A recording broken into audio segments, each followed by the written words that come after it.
রাসূলুল্লাহ আমার কেউ নাই তুমি ছাড়া সাহারা ইয়া রাসূলুল্লাহ শুধু একবার দেখিতে চাই জীবনে আর যে চাওয়ার নাই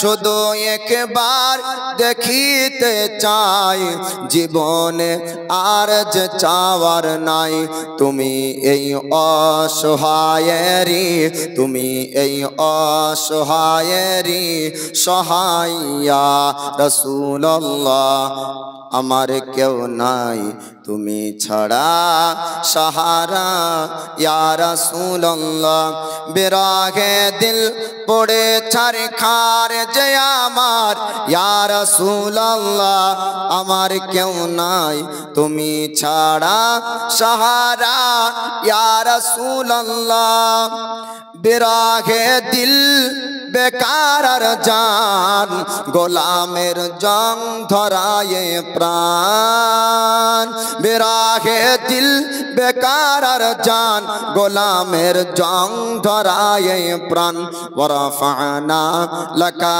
যিকরা ওয়ারাফানা লাকা যিকরা তবশন ইয়া রাসূলুল্লাহ আমার কেউ নাই তুমি ছাড়া সাহারা ইয়া রাসূলুল্লাহ আল্লাহুম্মা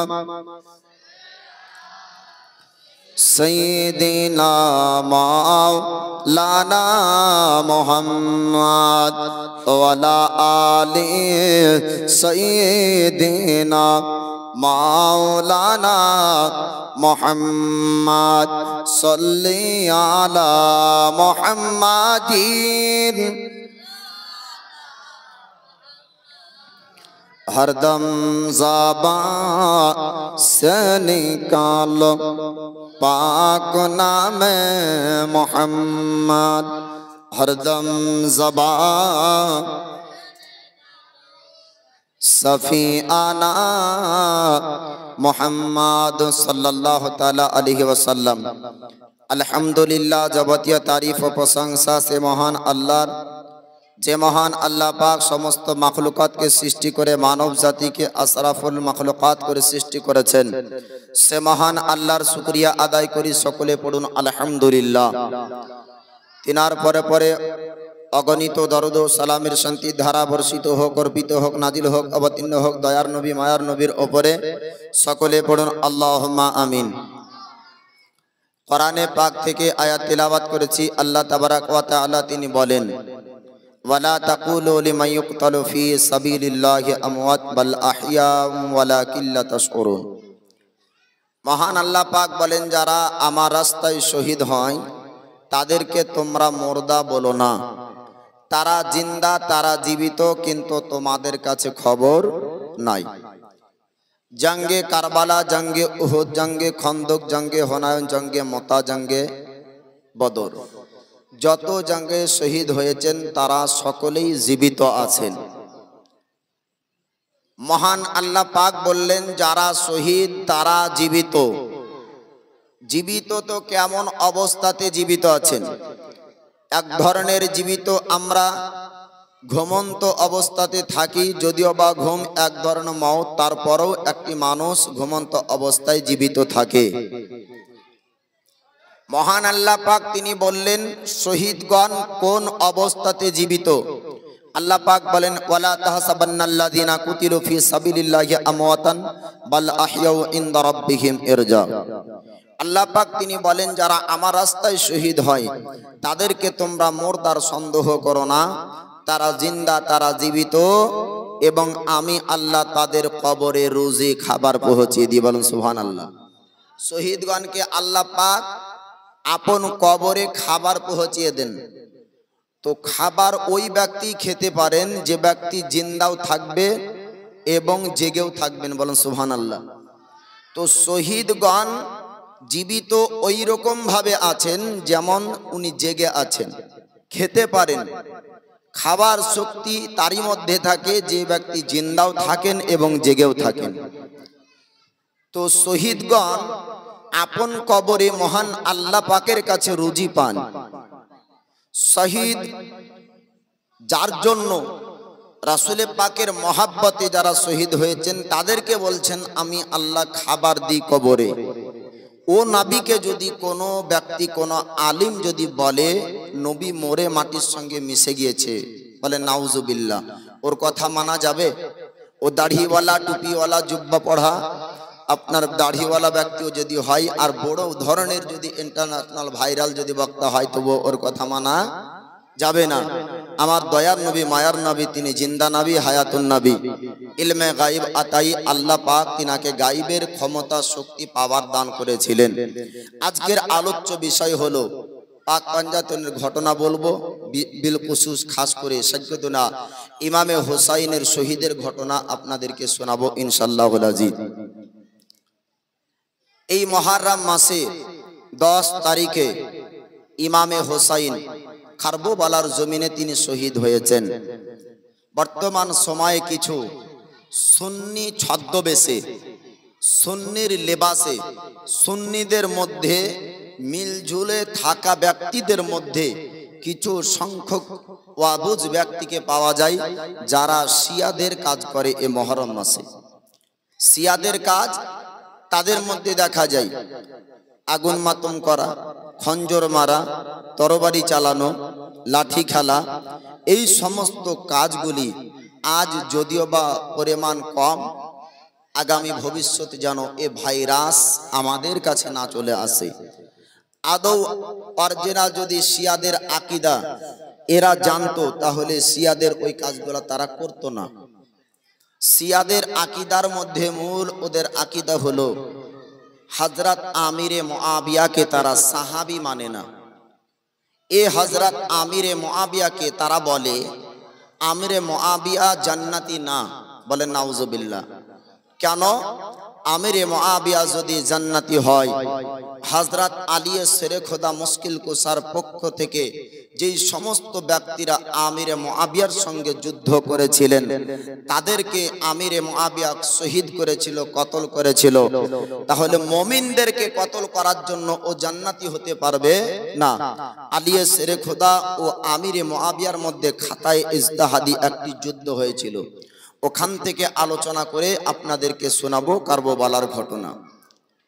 হযরত আমিরে মুআবিয়া ও হযরত আলী শেরে খোদা দুজনই নবীর সাহাবী, দুইজনই জান্নাতি ব্যক্তি। তারপরে কেন নিজেদের মধ্যে যুদ্ধ হলো? খলিফা যখন উসমান গানি ছিলেন, উসমান গানিকে শহীদ করা হলো। উসমান গানির শহীদের বদলার দাবিতে আমিরে মুআবিয়া উঠে খাড়া হলেন। এই বিষয় নিয়ে আপনার খাতায় ইজতিহাদি যুদ্ধ হয়েছিল। আর নিয়ম ছিল একজন খলিফা থাকতেই আগামী ভবিষ্যতের পরবর্তীর খলিফার নাম ঘোষণা করতে হবে। আমার নবী খলিফা হিসাবে ঘোষণা করেছেন আবু বকর সিদ্দিকের নাম। তিনি আপনার ঘোষণা করেছেন খলিফা থাকা অবস্থাতে উমারে ফারুকের নাম। ওমারে ফারুক ঘোষণা করেছেন উসমান গানির নাম। উসমান গানি ঘোষণা করেছেন আলী শেরে খোদার নাম। আলী শেরে খোদা খলিফা দিয়েছেন হযরত ইমামে হাসানকে। ইমামে হাসানের কাছে খলিফা ছিল আপনার খেলাফত ছিল 6 মাস। 6 মাসের মধ্যে ইমামে হাসান খেলাফত দিয়েছিলেন, খলিফা করেছিলেন হযরত আমিরে মুআবিয়াকে। ধারাবাহিক আপনাদেরকে আলোচনা শোনাবো। তবে উসমান গানি যখন শহীদ হয় কিছু মুনাফিক ছদ্মবেশে মুসলমানদের সঙ্গে মিশেছিল। এই মুনাফিকরা এই খাতায় ইজতিহাদের যুদ্ধটা তারা লাগিয়েছিল। আল্লাহর নবী হাবিবুল্লাহ 10 জন ব্যক্তিকে জান্নাতের সার্টিফিকেট দিয়েছিলেন। তার মধ্যে 2 জন সাহাবী রাসূল আমিরে মুআবিয়ার দলের মধ্যে ছিল। একজনের নাম হলো তালহা আর আরেকজনের নাম হলো জুবাইর। এই তালহা ও জুবাইর আমিরে মুআবিয়ার সঙ্গে, তার থেকে বড় বিষয় হলো উম্মুল মুমিনিন হযরত আয়েশা সিদ্দিকা রাদিয়াল্লাহু তাআলা আনহা, তিনি ছিলেন হযরত আমিরে মুআবিয়ার দলের মধ্যে। আল্লাহ নবী হাবিবুল্লাহ তিনি আপনার জান্নাতি হবার গ্যারান্টি পৃথিবীর জমিনে আপনার 10 জন সাহাবীকে দিয়েছেন। আবু বকর ফিল জান্নাহ, ওমর ফিল জান্নাহ, উসমান ফিল জান্নাহ, তালহা ফিল জান্নাহ, জুবাইর ফিল জান্নাহ, আলী ফিল জান্নাহ। আমার রাসূলুল্লাহ হাবিবুল্লাহ আল্লাহর পয়গম্বর তিনি আপনার জানিয়ে দেন তালহা জান্নাতি, জুবাইর আপনার জান্নাতি, আমিরে মুআবিয়া তিনি আপনার আমিরুল মুমিনিন হযরত আলী খুদা মুশকিল কোসা হায়দারে কারনার কে বললেন হুজুর আপনি জানেন না ওসমান গনিকে শহীদ করা হয়েছে। ওসমান গনিকে যারা শহীদ করলো আমরা তার বদলা নিতে চাই, আমরা তাদের সঙ্গে মোকাবেলা করব, আমরা তাদের সঙ্গে যুদ্ধ করব। আমিরুল মুমিনিন হযরত আলী সেনা খুদা মুশকিল কোসা তিনি আপনার বললেন আমির মুআবিয়া তুমি শোনো, এই মুহূর্তে যদি তাদের সঙ্গে যুদ্ধ করি মুসলমানদের একটা ক্ষতি হয়ে যাবে। আমাদের খলিফাকে তারা শহীদ করেছে, বদলায় যদি আমরা যুদ্ধ করতে যাই অনেক মুসলমান আবার মারা যাবে, তাই এই পরিস্থিতিতে যুদ্ধ করব না। আমিরুল মুমিনিন হযরত আলী সেরে খোদা যখন এমন কথা বললেন আমিরে মুআবিয়া বললেন হুজুর আপনি যদিও বা যুদ্ধ না করেন আমরা যুদ্ধ করব। আমিরে মুআবিয়া তিনি বললেন আমার সঙ্গে তোমরা কে একমত আছো বলো, আমরা ওসমান গনিকে যারা শহীদ করলো তাদেরকে আমরা কতল করতে চাই। আমিরে মুআবিয়ার পক্ষে আপনার সাহাবীদের মধ্যে একদল হলেন উম্মুল মুমিনিন আয়েশা সিদ্দিকার কাছে গেলেন, ওগো মুমিনের মা আপনি বলুন ওসমান গনিকে যারা শহীদ করলো আমরা কি তাদের সঙ্গে মোকাবেলা করব না?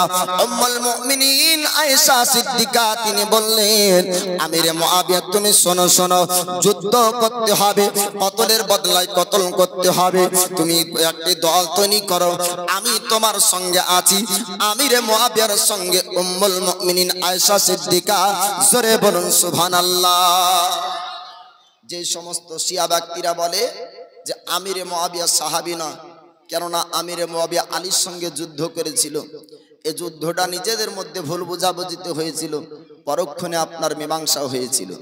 হযরত আমিরে মুআবিয়ার সঙ্গে যে সমস্ত সাহাবীরা ছিল তাদের মধ্যে আপনার হযরত জুবাইর ছিল, তাদের মধ্যে হযরত তালহা ছিল, তাদের মধ্যে আরো অনেক সাহাবী রাসূল ছিল।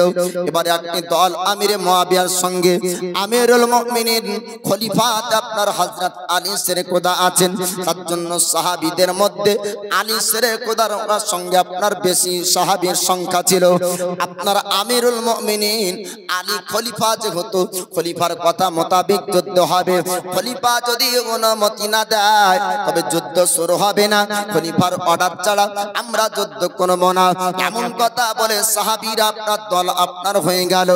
আমিরুল মুমিনিন আলীকে মুনাফিকরা আসার পরে বলে ওগো আলী আপনি শুনুন, আপনি খলিফা আছেন, আপনি গদিতে আছেন, দায়িত্বে আছেন, আপনার সঙ্গে যুদ্ধ করার জন্য আমিরে মুআবিয়া দল তৈরি করেছে, কিন্তু আমিরে মুআবিয়া আলীর সঙ্গে যুদ্ধ করার জন্য দল করেছিল না। আমির মুআবিয়া যুদ্ধ করার জন্য দল করেছিলেন যারা ওসমান গনিকে শহীদ করেছিল। মুসলমানদের ছদ্মবেশে যতদিন আপনার মুনাফিক ভরা থাকবে মুসলমানকে ততদিন মার খেতে হবে। এই মুসলমান যতবার দেখবেন মুসলমানদের ক্ষতি হয়েছে ততবার দেখবেন আমাদেরই মুসলমানদের মধ্যে কিছু মুনাফিক ভরা থাকার কারণে। হযরত আলী সেরে খুদা মুশকিল কুসা হায়দারে কারদারকে এক কথা বলে আর আমিরে মুআবিয়াকে এক কথা বলে। নিজেদের মধ্যে একটি ঝামেলার খাড়া হয়ে গেল, নিজেদের মধ্যে একটি ঝামেলা তৈরি হয়ে গেল। এই ঝামেলায় আপনার কিছু হযরত আলী সেরে খুদার পক্ষের ব্যক্তি শহীদ হলেন আর কিছু হযরত আমিরে মুআবিয়ার পক্ষে শহীদ হলেন। হযরত আমিরে মুআবিয়া পরক্ষণে চিন্তা করে দেখলেন আমিরুল মুমিনিন আলী যেই পথের যে মতের উপর আছে এটি হলো সঠিক, কেননা মুসলমানদের যদি বড় ক্ষতি হওয়ার সম্ভাবনা থাকে তাহলে সেই জায়গাতে একটু খামোশ চুপ থাকতে হবে। আমিরুল মুমিনিন হযরত আলীর কাছে আমিরে মুআবিয়া আসলেন, আসার পরে বললেন, হুজুর আমার বুঝতে ভুল হয়েছিল, আপনি আমাকে ক্ষমা করুন। নিজেদের মধ্যে আপোষ হয়ে গেল, নিজেদের মধ্যে মিল হয়ে গেল। রাসূল পাক সাল্লাল্লাহু তাআলা আলাইহি ওয়াসাল্লাম তিনি আপনার বলেছিলেন এই ইমামে হাসানের জন্য যে ইমামে হাসানের দ্বারাতে আমার উম্মতের বড় একটি ঝামেলার সমাধান করবে এই ইমামে হাসান। তো 6 মাস খলিফা থাকায় ইমামে হাসান হযরত আমিরে মুআবিয়াকে খেলাফতের তাজ দিয়ে দিয়েছিলেন। হযরত আলীর বংশধরের সঙ্গে আর আমিরে মুআবিয়ার বংশধরের সঙ্গে দীর্ঘ দিনের যে মহাব্বতের দূরত্ব ছিল, ওই মহাব্বতের দূরত্বকে কাছাকাছি নিয়ে এসে নিজেদের মধ্যে মহাব্বত জাগিয়েছিলেন হযরত ইমামে হাসান। জোরে বলুন সুবহানাল্লাহ। এই যে কারবালার জমিনে ইমামে হোসাইন শহীদ হবেন, এটি রদ হতো না, পরিবর্তন হতো না, হতোই শহীদ। আমার দয়ার নবী মায়ার নবী ইমামে হোসাইনকে বাল্যকালে আদর করছেন, তো আমার আল্লাহ পাক জিবরিল আমিন ফারিস্তাকে পাঠালেন।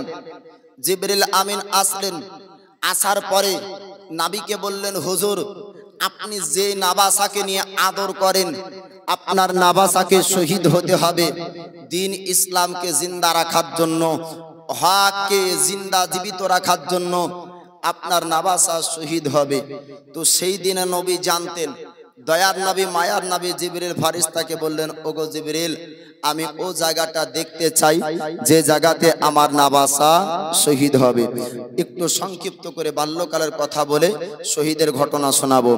আল্লাহর নবী হাবিবুল্লাহ আল্লাহর ফেরেশতা জিবরিল আমিনকে বললেন, ওগো আল্লাহর ফেরেশতা আমাকে একটু দেখিয়ে দাও যেই জায়গায় শহীদ হবে আমার নাবাসা, আমার নাতি হোসাইন। আল্লাহর ফেরেশতা জিবরিল আমিন কুফার আপনার সরজমিনের কারবালার জমিনের মাটি আপনার নিয়ে এক মুষ্টি মাটি আমার রাসূলুল্লাহর কাছে দিলেন। আল্লাহর পয়গম্বর হাবিবুল্লাহকে আল্লাহ পাক আল্লাহ তাআলা এত শক্তি ক্ষমতা দান করেছেন, এক মুষ্টি মাটি দ্বারাতে পুরো কারবালার জমিনকে আপনার সাট করলেন। জান্নাত রমণী ফাতিমা তিনি আপনার আসলেন, আব্বা হুজুর আপনার চোখ থেকে কেন পানি ঝরে যায় বলুন। আমার দয়ার নবী মায়ার নবী তিনি আপনার বললেন, ফাতিমা তোমার বেটা হোসাইনকে শহীদ হতে হবে। ওই জায়গার মাটিটা আল্লাহর ফেরেশতা আমাকে দেখিয়েছে। জান্নাত রমণী ফাতিমা তাজহারা বললেন, আব্বা জান ওই জায়গার মাটিটা আমাকে একটু দেখিয়ে দেন, আমি একটু কারবালার জমিনের মাটি দেখতে চাই। জান্নাত রানী ফাতিমা তাজহারাকে আমার রাসূলুল্লাহ কারবালার জমিন আপনার দেখালেন, কারবালার জমিন আপনার দেখালেন যেই জায়গাতে হোসাইন আপনার শহীদ হবেন। ওই জায়গা পর্যন্ত আমার রাসূলুল্লাহ পূর্বে দেখেছেন, বলুন সুবহানাল্লাহ। আমার আল্লাহ পাক শুধু কারবালার খবর আমার রাসূলকে আপনার জানাননি, কিয়ামতের সকাল পর্যন্ত আপনার সারা দুনিয়ার খবর আল্লাহ পাক আমার নবীকে আপনার জানিয়েছেন। দৌলতপুরের মানুষের ব্যাপারে আমার দয়ার নবী জানতেন, ইসলামপুরের মানুষের ব্যাপারে আমার দয়ার নবী জানতেন, মুর্শিদাবাদের খবর আমার রাসূলুল্লাহ জানতেন, পুরো ভারতের খবর আমার দয়ার নবী জানতেন। কিয়ামতের সকাল পর্যন্ত কতজন জান্নাতি হবে, কতজন আপনার জাহান্নামী হবে আমার দয়ার নবী আপনার জানতেন। আল্লাহর নবী হাবিবুল্লাহ তিনি আপনার বলেছেন, কিয়ামতের সকাল পর্যন্ত যতজন ব্যক্তি জান্নাতি হবে তাদের নাম ও পরিচয় আমার আল্লাহ পাক ডান হাতের তালুতে দিয়েছেন, বলুন সুবহানাল্লাহ। কিয়ামতের সকাল পর্যন্ত যতজন ব্যক্তি জাহান্নামী হবে তাদের নাম ও পরিচয় আল্লাহ পাক আমার বাম হাতের তালুতে দিয়েছেন।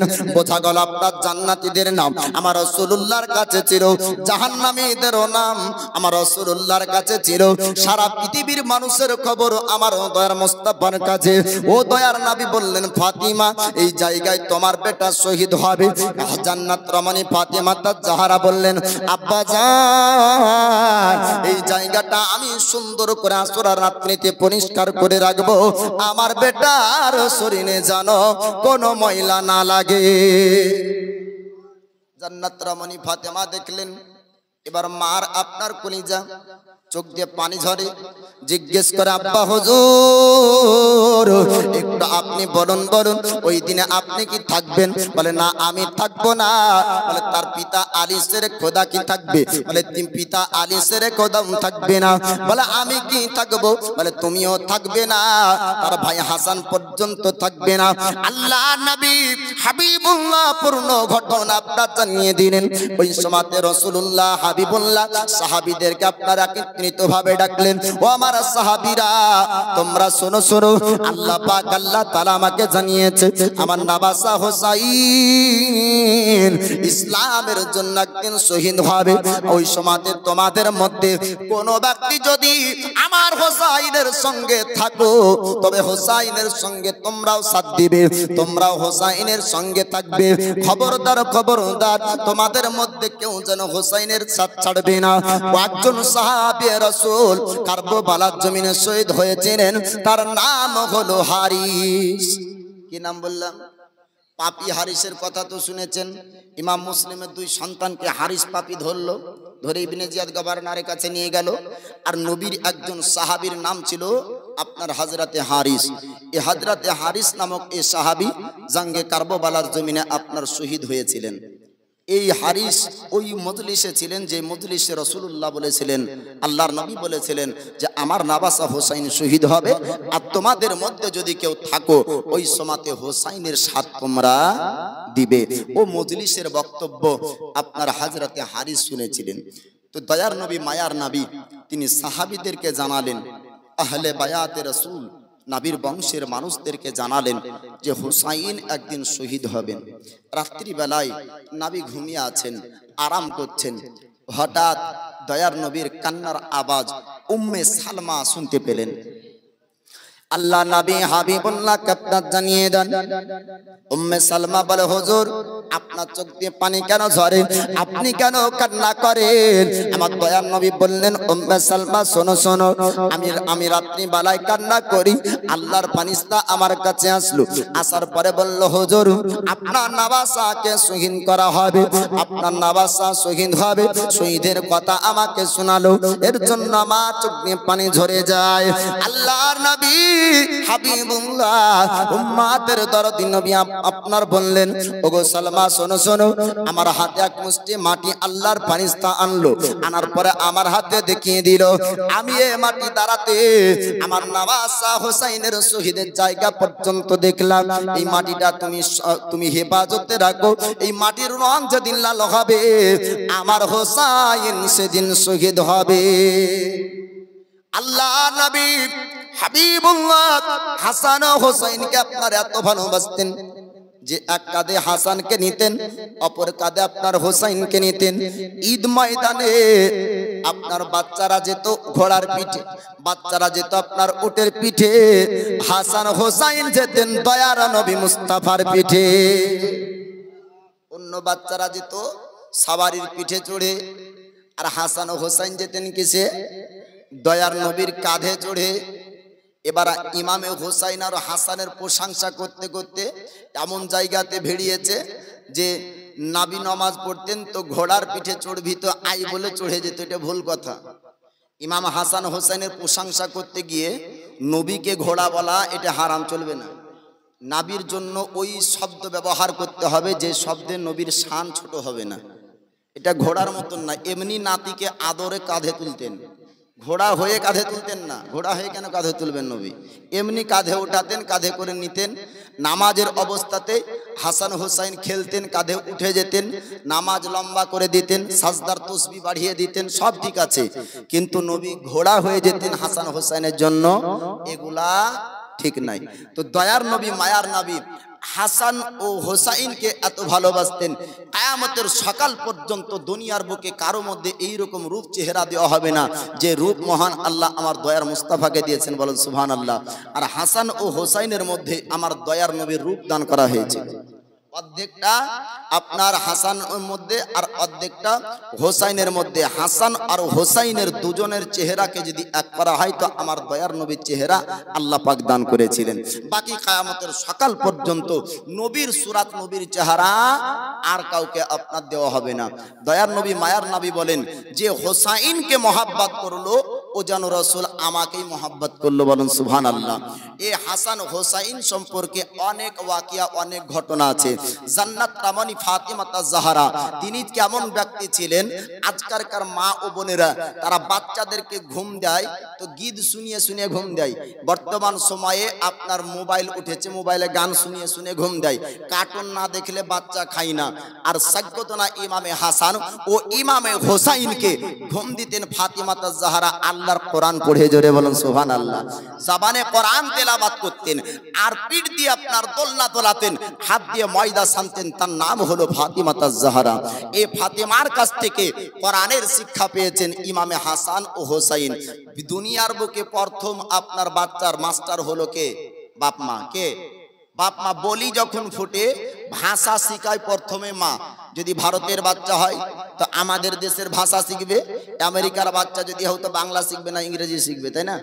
আরবের যদি হয় তো আরবি শিখবে। যেখানকার বাচ্চা তার মায়ের যেটি ভাষা, ওর মা তার বাচ্চাকে ভাষা শিখাবে। মা প্রথমে ভাষা শিখানোর সময়তে বাচ্চার মুখ দিয়ে যেন আল্লাহু আকবার বের করায়, বাচ্চার মুখ দিয়ে যেন অন্য কথা না বের করায়। ও বাচ্চাকে যদি গীত শেখানো হয়, বাচ্চার মেধায় আপনার গীত ঢুকবে। যদি বাচ্চাকে আপনার গজল শেখানো হয়, বাচ্চা আপনার গজল শিখবে। তো ফাতিমা জাহরা কোরআন শোনাতেন, তো ইমামে হাসান হোসাইন কোরআন শিখতেন, জোরে বলুন সুবহানাল্লাহ। এই ইমামে হাসান ও হোসাইন আস্তে আস্তে বড় হয়।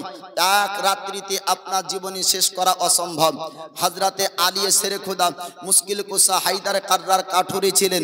অনেক কষ্ট মেহনত আপনার অনেক কষ্ট করে হাসান হোসাইনকে বড় করেছেন। তিনাদের সংসার জীবনযাপনের কথা গরিবী হালাতে জীবন কেটেছে। ইমামে হোসাইন তিনি আপনার কারবালাতে এসেছেন।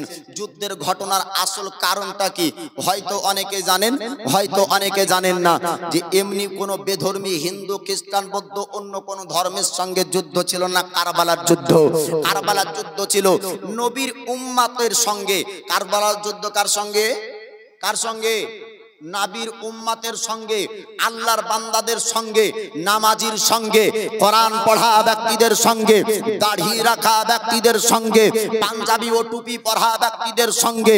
তারাও দাবি করত যে আমাদের নবী হলো দয়ার মুস্তাফা। তাদেরও দাবি ছিল আমাদের স্রষ্টা প্রতিপালক রব হলো আল্লাহ। তারা নামাজ পড়া ব্যক্তি সংখ্যায় 22,000 আর আহলে বায়াতে রাসূল সংখ্যায় 72 জন। কারবালার যুদ্ধের পরে ইমাম হোসাইন জয় করে হয়েছেন এটা নয়, যুদ্ধ শুরু হওয়ার পূর্বে ইমামে হোসাইন জয় হয়েছেন, জোরে বলুন সুবহানাল্লাহ। বলে কেন? 22,000-এর মোকাবেলাতে যখন 72 জন ময়দানে নেমে যায় তখনই যুদ্ধে জয় হয়ে যায়, না হয় না? আপনার আমার মতন হলে তো বলবে যে কি জোরে দৌড় মার। যদি আবার পিছন ফিরে দেখা যায় আরো 22,000, আরে আরো দৌড় মার। ইমামে হোসাইন তৎসহ 72 জন ব্যক্তি জীবনকে কোরবান করেছেন, কিন্তু ময়দান ছেড়ে যাননি আর বাতিলকে হক বলে মেনে নেননি, জোরে বলুন সুবহানাল্লাহ। এবার এই যুদ্ধের কারণটা ছিল খলিফা হওয়া নিয়ে। হযরত আমিরে মুয়াবিয়াকে খেলাফত দিয়েছিলেন ইমামে হাসান কিছু শর্ত সাপেক্ষে। যে আমিরে মুয়াবিয়াকে খলিফা করলেন, আর রেওয়াজ ও নিয়ম হলো একজন খলিফা থাকা অবস্থাতে আগামী খলিফার নাম বলতে হবে। তো আমিরে মুয়াবিয়া ইয়াজিদকে খেলাফত দিয়েছিল নাকি জোর করে নিয়েছিল? অনেকে বলে জোর করে খেলাফত নিয়ে এলো। জোর করে কোন খেলাফত নেওয়া হয়? জোর করে ঝোলা কেড়ে নেওয়া হয়। আমিরে মুয়াবিয়া খেলাফত দিয়েছিলেন কিন্তু ভুল করেননি। সাহাবী রাসূল আমিরে মুয়াবিয়া ঠিক করেছিলেন। ওই সমাতে খেলাফত দিয়েছিলেন যে সমাতে ইয়াজিদ খেলাফত পাওয়ার উপযুক্ত ছিল। কিন্তু শরিয়াতের নিয়ম হলো যদি সে ব্যক্তি শরিয়াত মোতাবেক না থাকে ওর খেলাফত আর টিকে না। কোন পীরকে খেলাফত দিল, পীর যদি শরিয়াত বিরোধী কাজ করে তাহলে আর তার খেলাফত টিকবে না। আল্লাহ নবীর সাহাবী হযরত আমিরে মুয়াবিয়া মানুষদেরকে আপনার ডাক দিয়েছিলেন, খেলাফত আপনার চুরি করে দেননি বেটা বলে আপনার খেলাফত বাণীর আপনার গোপন জায়গাতে দেননি। হযরত আমিরে মুয়াবিয়া মানুষদেরকে আপনার ডাক দিয়েছিলেন, মানুষরা একত্রিত হলো। আমিরে মুয়াবিয়া বললেন কোন ব্যক্তি ব্যক্তিকে খেলাফত দেওয়া যায়। আমার বয়স হয়েছে, হয়তো বেশি দিন আমি থাকবো না, কাউকে খলিফা করতে হবে, আমার পর কেউ খলিফা হবে, একটু তোমরা বলো। সবাই ভাবনা চিন্তা করে বিবেক বিবেচনা করে আপনার দেখলো তাকওয়ার দিক দিয়ে যদিও বা হযরত ইমামে হোসেন ছিলেন, আব্দুল্লাহ ইবনে ওমর ছিলেন, আব্দুল্লাহ ইবনে আব্বাস ছিলেন, তাকওয়ার দিক দিয়ে পরহেজগারের দিক দিয়ে তারা আপনার যদিও বা আপনার আগিয়ে ছিল, কিন্তু দেশ চালানোর ক্ষেত্রে, সমাজ চালানোর ক্ষেত্রে, মানুষকে আপনার পরিচালনা করার ক্ষেত্রে ইয়াজিদ আপনার ওই সময়তে আপনার ভালো ছিল। ইয়াজিদের নেতৃত্ব হয়তো ভালো চলবে, তাই হযরত আমিরে মুআবিয়া মানুষদেরকে ডেকে ইয়াজিদকে আপনার খলিফা করলো। ইয়াজিদ আপনার খলিফা হয়ে গেল, ইয়াজিদকে আপনার খেলাফত দিয়ে দিল, ইয়াজিদ আপনার গদিতে আসলো। আপনার ওই সময়তে খারাপ ইয়াজিদের মধ্যে ছিল না, ইয়াজিদের মধ্যে খারাপই পাওয়া যায়নি। আস্তে আস্তে ইয়াজিদ আপনার খারাপ হয়ে যায়, কিন্তু না না, মদিনাতে তাকে আপনার খলিফা বলে মানেনি, মক্কার জমিনে তাকে খলিফা বলে মানেনি, ইমামে হোসেন তাকে খলিফা বলে মানেনি, আব্দুল্লাহ ইবনে ওমর মানেনি, আব্দুল্লাহ ইবনে আব্বাস আপনার মানেনি। পরবর্তীতে আব্দুল্লাহ ইবনে ওমর, আব্দুল্লাহ ইবনে আব্বাস তারা আপনার খলিফা বলে স্বীকার করেছিল, তবে কাছে থেকে না, সোনার মদিনা থেকেই আপনার স্বীকার করেছিল। পরক্ষণে দেখলো ইয়াজিদ আর আপনার ভালো কাজ করে না, ইয়াজিদের দ্বারাতে প্রকাশ্যে আপনার জেনাকে সমর্থন করে, জেনাকে আপনার সাপোর্ট করেছিল। একজন আপনার ফাসিকে মওলিন পাঁচপ্রস্ত ব্যক্তিকে আর খলিফা বলে আপনার মানা যাবে না। ইয়াজিদ চিন্তা করে দেখলো আমির মুআবিয়া যতক্ষণ পর্যন্ত জিন্দা আছে ততক্ষণ পর্যন্ত আন্দোলন হবে না। যখনই আমিরে মুআবিয়া ইন্তেকাল করবে, আমার আব্বা যদি মারা যায় আর আমাকে কেউ খলিফা বলে মানবে না, আমাকে কেউ স্বীকার করবে না। তার জন্য আমিরে মুআবিয়ার ইন্তেকাল হলো। আমিরে মুআবিয়ার ইন্তেকাল এই খবরটা আপনার গোপন রেখেছিল, ইয়াজিদ প্রকাশ করলো না। মদিনাতে একটা চিঠি পাঠালো ইমাম হোসেনের কাছে, ইয়াজিদ একটা চিঠি দিল, চিঠির মধ্যে লেখা ছিল আপনি আসুন, আমাকে আমির বলে মেনে নিন, আমাকে খলিফা বলে মেনে নিন, আপনাকে সম্মানের জায়গা দেওয়া হবে, আপনাকে আপনার পদ দেওয়া হবে। ইমামে হোসেন চিঠির উত্তর আপনার কোনো চিঠি লিখলেন না, আপনার মদিনা থেকে রওনা হলেন না। যখন আমিরে মুআবিয়ার ইন্তেকাল হয়ে যায়, ইন্তেকালের খবর আপনার গোপন হলো। আস্তে আস্তে ইয়াজিদের খারাপিটা আপনার প্রকাশ হলো। কুফার মানুষ তারা দেখলো ইয়াজিদকে খলিফা বলে মানবো না, নবীর নাবাসা, নবীর নাতি, নবীর বংশের মানুষ যেহেতু আছে, আমরা হোসেনকে বায়াত, হোসেনের বাত স্বীকার করব, হোসেনকে খলিফা বলে মানবো। তাই আপনার মদিনাতে তারা চিঠি লিখলো। ও বাবাসীরা, এক নয় দুই নয় বাবা, আপনার 100 বেশি চিঠি লিখলো মদিনায়, বলে হুজুর আপনি মদিনা থেকে আপনি কুফার জমিনে আসুন, আপনার হাতে আমরা বায়াত নিতে চাই, আপনাকে খলিফা বলে মানবো, আমরা ইয়াজিদকে খলিফা মানবো না। আর আপনি যদি না আসেন তবে আমরা হয়তো ইয়াজিদের বায়াতটাই স্বীকার করে নিব। ইয়াজিদ খবর পেল কুফার জমিনে তার বায়াতের এমন ভালো প্রচার হয় না, তাই আপনার গভর্নর পরিবর্তন করলো, ইবনে জিয়াদকে আপনার দায়িত্ব দিল, ইবনে জিয়াদকে গভর্নর বানালো। ইবনে জিয়াদকে বলল ইয়াজিদ, ইবনে জিয়াদ শোন, পুরো কুফার জমিনে আমার বায়াতের প্রচার হবে, আর মদিনাতে তুমি চিঠি লিখবে, মদিনাতে চিঠি লিখবে, হোসেনকে ডাক দিবে। যদি হোসেন একবার আমার বায়াতকে স্বীকার করে নাই, আর কেউ আমার বায়াতের ইখতিলাফ আপনার করবে না, আর কেউ আমার বায়াত নিয়ে কেউ ইখতিলাফ করবে না, কোনো ব্যক্তির আপত্তি থাকবে না, সবাই আমার বায়াতকে স্বীকার করে নিবে। ইবনে জিয়াদ গভর্নর যখন আপনার কুফার জমিনে আসলো, আর মদিনাতে শত শত চিঠি যায়, ইমামে হোসেন চিঠি পড়ার পরে আব্দুল্লাহ ইবনে ওমর, আব্দুল্লাহ ইবনে আব্বাসকে বললেন, ও ভাইজান আপনারা বলুন আমি কি কুফার জমিনে যাব না? এই মুহূর্তে যদি আমি কুফার জমিনে না যাই তবে ইয়াজিদকে তারা খলিফা বলে মানবে, আর ইয়াজিদের মধ্যে ভালো কাজ পাওয়া যায় না। ইয়াজিদ এখন ভালো না, ইয়াজিদ একজন ফাসিক ব্যক্তি, ইয়াজিদ একজন পথভ্রষ্ট ব্যক্তি। ওই ব্যক্তির কাছে যদি মানুষ করি আপনার খেলাফত মানুষ যদি স্বীকার করে নাই, মানুষ যদি বাদ হয়ে যায়, তবে মানুষের ঈমানগুলো আস্তে আস্তে নষ্ট হয়ে যাবে। তাই আমি কুফায় যাব। আব্দুল্লাহ ইবনে ওমর বললেন, না না, ও কুফার কথা আপনি বিশ্বাস করবেন না।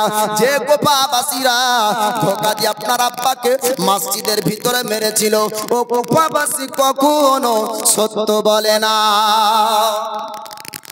আপনি কুফায় যাবেন, কুফাবাসীরা হয়তো আপনাকেও ধোঁকা দিবে। যে কুফাবাসীরা আপনার আব্বাকে ধোঁকা দিয়েছে, এই কুফার কথা আপনি বিশ্বাস করবেন না। আপনি মদিনা থেকে রওনা হবেন না, আপনি মদিনাতে থাকুন। সাইয়্যিদনা ইমামে হোসাইনের অন্তর বারবার চাইছে যে না, আমি একবার কুফার জমিনে যাব। যেহেতু তারা একবার না দুবার না অনেকবার চিঠি পাঠিয়েছে, তো আমি একবার কুফায় যাই, কুফার মানুষের পরিস্থিতি একবার দেখব। ইমামে হোসাইন কুফায় আসবেন আর 10 মুহররমের ঘটনা শুনবেন। তবে একটু মহাব্বতের সহিত দরুদে নাজরানা পেশ করুন। আল্লাহুম্মা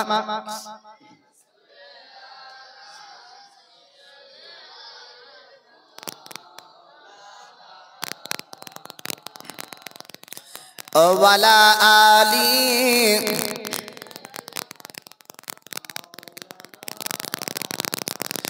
जहरा के बाबा सुने इल्तिजा, मदीना बुला लीजिए।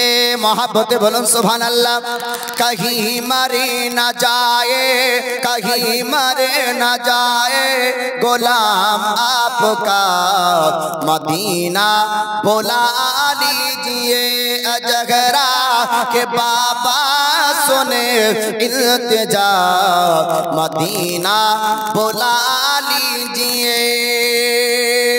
सताती है मुझको, रुलाती है मुझको ए दुनिया, बहुत आजमाती है मुझको।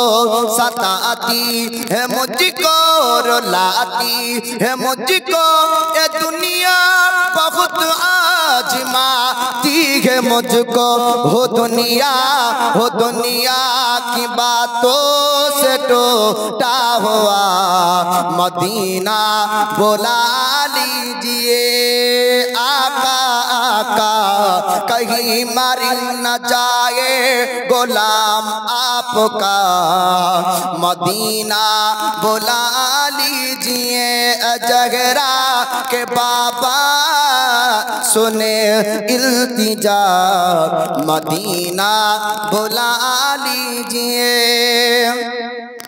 बड़ी बेकसी है, बड़ी बेकरारी, न कट जाए आका यूं ही उम्र सारी। बड़ी बेकसी है, बड़ी बेकरारी, न कट जाए आका यूं ही उम्र सारी। कहा जिंदगानी का कुछ है पता, मदीना बुला लीजिए। कहीं मर न जाए गुलाम आपका, मदीना बुला लीजिए। जहरा के बाबा सुने इल्तिजा, जहरा के बाबा सुने इल्तिजा, मदीना बुला लीजिए। ना इतना मैं माँ और बाबा को चाहूँ, तुम्हें जितनी न चाहूँ किसी को न चाहो। ना इतना मैं माँ और बाबा को चाहूँ, तुम्हें जितनी न चाहूँ किसी को न चाहो। मेरे बाल बच्चे हो तुम पर फिदा, मदीना बुला लीजिए। आका कहीं मर न जाए गुलाम आपका, मदीना बुला लीजिए। आखिरी शेर একটু মহাব্বতে হাত উঠিয়ে সকলে বলুন ইয়া রাসূলুল্লাহ। जिसे सब है कहते नकी खा का बेटा वो अहमदी रजा है बरेली में लेटा जिसे सब है कहते नकी खा का बेटा वो अहमदी रजा है बरेली में लेटा उसी आला हजरत का है वास्ता मदीना बुला लीजिए आका कहीं मर न जाए गुलाम आपका मदीना बुला लीजिए। सैयदना इमाम हुसैन তিনি চিঠি পাওয়ার পরে আসার ইচ্ছা করলেন কোফার জমিনে। তো তিনাকে বারণ করা হচ্ছে আপনি কোফায় যাবেন না, এ কোফাবাসীদের কথা বিশ্বাস করবেন না, কেননা এ কোফাবাসীরা আপনার আব্বাকে ধোঁকা দিয়েছে, আপনাকেও ধোঁকা এরা দিবে। তো ইমামে হোসাইন তিনি মদিনা থেকে মক্কা রওনা হলেন, কাবা তওয়াফ করলেন, কাবা জিয়ারত করলেন, মক্কা ভ্রমণ করলেন, মদিনাতে পুনরায় আবার আসলেন। কুফাবাসীরা আবার চিঠি লিখল, এমনকি কুফার কিছু সংখ্যক মানুষ কাফেলা মদিনাতে গিয়ে ইমামে হোসাইনের সঙ্গে সাক্ষাৎ করলো। ইমামে হোসাইন তিনি আপনার দেখলেন এ কোফাবাসীরা তারা আমাকে চিঠি লিখেছে এবং আমাকে তারা কোফায় ডাকে, এমনকি কোফা থেকে তারা আমার কাছে আসলো। আল্লাহর নবীর নওয়াসা ইমামে হোসাইন তিনি আপনার বললেন আমাকে কোফায় রওনা হতে হবে। আব্দুল্লাহ ইবনে ওমর বলছেন না না আপনি যাবেন না। ইমাম মুসলিম বলছেন ভাইজান আপনি যাবেন না, আপনি কোফায় যাবার পূর্বে আমাকে একটু আপনি কোফায় পাঠিয়ে দেন। আমি যদি আপনাকে চিঠি লিখি তবে আপনি কোফায় আসবেন, নচেত আপনি কোফায় আসবেন না। ইমাম মুসলিম বলছেন আপনি এদের হাতে চিঠিতে আপনি যাবেন না, আমি যাব। যদি আমার উপর দিয়ে তরবারি চলে তো চলুক, আমার উপর দিয়ে যদি কোনো আযাব মারধর হয় তো আমার উপর দিয়েই হোক, যদি কোনো রকম তারা ধোঁকা দেয় তাহলে আমার উপর দিয়ে বহে যাবে। আমি যাব কোফার জমিনে, আর আমি দেখব যদি আপনার বায়াত সত্যি তারা স্বীকার করে আমি চিঠি লিখব, আর আমার চিঠি পাওয়ার পরে আপনি যাবেন। আল্লাহ নবীর নওয়াসা ইমামে হোসেন বললেন ও ভাই ইমাম মুসলিম তবে তুমি কোফার জন্য রওনা হও। কোফাতে যাবার পরে আমার বায়াত প্রচার করবে, আমার বায়াত যদি তারা স্বীকার করে নাই তবে তুমি একটা চিঠি লিখবে। তোমার চিঠি পাওয়ার পরে আমি মদিনা থেকে আমি রওনা হব। তারপরে ইমাম মুসলিম আপনার দুই সন্তান মোহাম্মদ ইব্রাহিমকে নিয়ে আপনার চলতে থাকলেন কোফার জমিনে। কোফাতে যাবার পরে ডাক দিলেন কোফাবাসীদেরকে, ও কোফাবাসীরা তোমরা একটু আসো আসো, তোমরা চিঠি লিখেছিলে মদিনাতে ইমাম হোসেনের বায়াত নাকি তোমরা স্বীকার করবে, ইমামে হোসেনকে তোমরা খলিফা বলে মানবে। ইমামে হোসেনের বায়াত প্রচার করার জন্য আমি মদিনা থেকে এসেছি, তোমরা কে ইমাম হোসেনের বায়াত স্বীকার করবে? তোমরা আমার কাছে আসো। ইমাম মুসলিমের ডাকে একদিনে আপনার এক নয় দুই নয় আপনার 20,000 ব্যক্তিরা তারা ইমাম হোসেনকে আপনার খলিফা বলে মানলো। ইমাম হোসেনের বায়াত 20,000 ব্যক্তি স্বীকার করলো।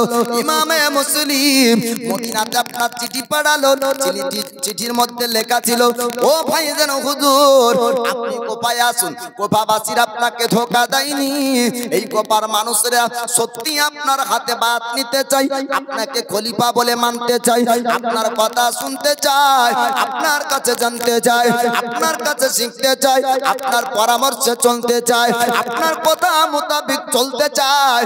আর তারা ইয়াজিদকে আপনার হক মানবে না, ইয়াজিদকে আপনার হক বলবে না, ইয়াজিদকে তারা বাতিল বলে মানে। হুজুর আপনি মদিনা থেকে রওনা হন, আপনি কোফার জমিনে আসুন। এবার ইমাম হোসেন আহলে বায়াতের সুন্দরকে ডাক দিলেন, ও আমার নানার বংশের মানুষেরা তোমরা শোনো শোনো, আমি হোসেন কোফায় রওনা হব, আমার সঙ্গে তোমরা কে যাবে। আউনো মুহাম্মদ আপনার ভাগনা আসলেন, বলে মামা আমরা যাব। ইমামে কাসিম বলে আমি যাব। আলী আকবর আসলেন, আলী আসগার আপনার জয়নাব, আপনার আসলেন সোকাইনা। এইরকম করে আপনার আহলে বাতে রাসূলরা তারা সবাই প্রস্তুতি নিয়েছে আপনার আসার জন্য। ইমামে হোসেন ওখান থেকে আসবেন। ইবনে জিয়াদ আপনার গভর্নর চিঠি লিখলো, ইয়াজিদের কাছে চিঠি চলে যায়। ইয়াজিদ বলল কুফার মধ্যে আমি গভর্নর করলাম এক জালালি মেজাজের ব্যক্তিকে, তবু হোসেনের বায়াত প্রচার হয়। ইয়াজিদ চিঠি লিখলো কুফার জমিনে, যদি হোসেনের বায়াত সবাই স্বীকার করে নাই তবে কুফাতে আমাকে কেউ আমির বলে মানবে না, আমাকে কেউ খলিফা স্বীকার করবে না। ইবনে জিয়াদকে বলা হলো যে ব্যক্তি হোসেনের বায়াত প্রচার করে ওই ব্যক্তিকে গ্রেফতার করতে হবে, আর যেন প্রচার না করতে পারে, আর যেন তার দ্বারা প্রচার না হয়ে যায়। ইবনে জিয়াদ গভর্নর বলল, ও আমার সেনাবাহিনীরা, তোমরা পুরো কুফার জমিনে একটু চক্কর লাগাও, যেই ব্যক্তি হোসেনের বায়াত প্রচার করবে ওই ব্যক্তিকে গ্রেফতার করতে হবে। আল্লাহর নবীর নওয়াসাত এদিকে মদিনা থেকে রওনা হয়, আর এদিকে ইমাম মুসলিম আপনার বায়াতের প্রচার করে। 20,000-এর বেশি মানুষ আপনার বায়াত স্বীকার করলো। ইবনে জিয়াদের সেনাবাহিনীরা আপনার ধরার পর বলল, ও ইমাম মুসলিম তুমি কার বায়াত প্রচার করো? আমি হোসেনের বায়াত প্রচার করি। আপনি কি জানেন না ইয়াজিদ খলিফা, আমিরে মুআবিয়া ইয়াজিদকে খলিফা করেছে?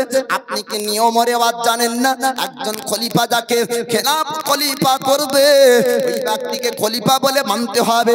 ইমাম মুসলিম বললেন, না না, ও ব্যক্তিকে খলিফা বলে মানবো না যেই ব্যক্তি শরিয়ত মোতাবেক চলে না, আমাদের নানার কথা মানবে না, যে শরিয়ত বিরোধী কাজ করে আমরা তাকে খলিফা বলে মানি না।